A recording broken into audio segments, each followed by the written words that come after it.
Queridos docentes, les doy la bienvenida al Centro de Aprendizaje y la Evaluación en tiempos de pandemia. Nuestro objetivo general es brindar orientaciones que permitan obtener, conocer y valorar información sobre los aprendizajes de los estudiantes a través de los criterios de evaluación que sean útiles para la metodología remota en alternancia o presencial.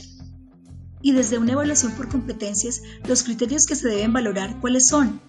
La habilidad del estudiante o su capacidad o facultad para, su desempeño o sus conocimientos para, su actitud o aptitud o talento, la transferencia de, la tarea o la evidencia.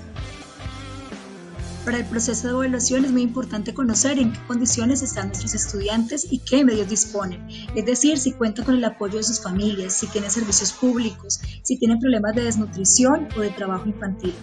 Ahora vamos a ver cómo se construyen los criterios de evaluación para valorar el desarrollo de las competencias.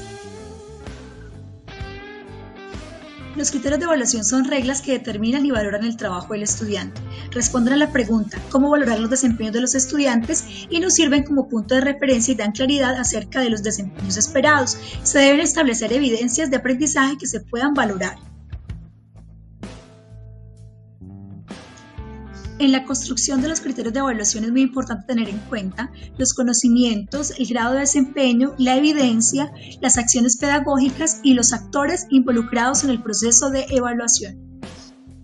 Los elementos que deben contener los criterios son selección de los aprendizajes, conocimientos declarativos, procedimentales y actitudinales, acciones pedagógicas e instrumentos, tipos de evidencia que respondan al conocimiento, a la actuación o al producto y los actores para la autoevaluación, heteroevaluación y coevaluación.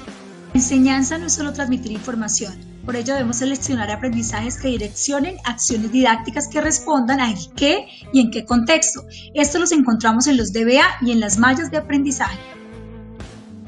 Ahora veremos por qué son tan importantes los conocimientos declarativos y procedimentales en el proceso de evaluación y construcción de los criterios de evaluación.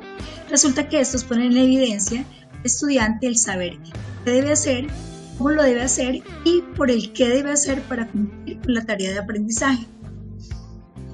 Pero ¿por qué es tan importante definir el nivel o grado de desempeño? Resulta que ya habíamos hablado de la importancia de construir los criterios de evaluación a partir de aprendizajes.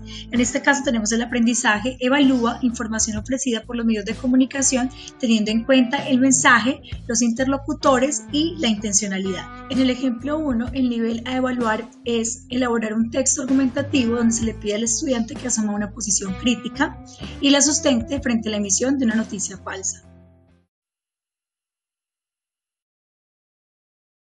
En el ejemplo 2, el nivel a evaluar es que el estudiante compare los distintos medios de comunicación. Estamos frente a dos ejemplos claros, con un aprendizaje.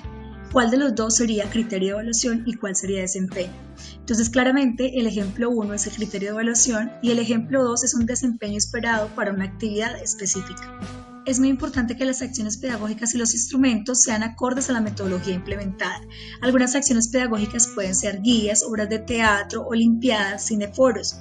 Es también muy importante que los instrumentos correspondan a estas acciones pedagógicas, por ejemplo, las rúbricas, las rejillas, las hojas de cotejo, entre otros.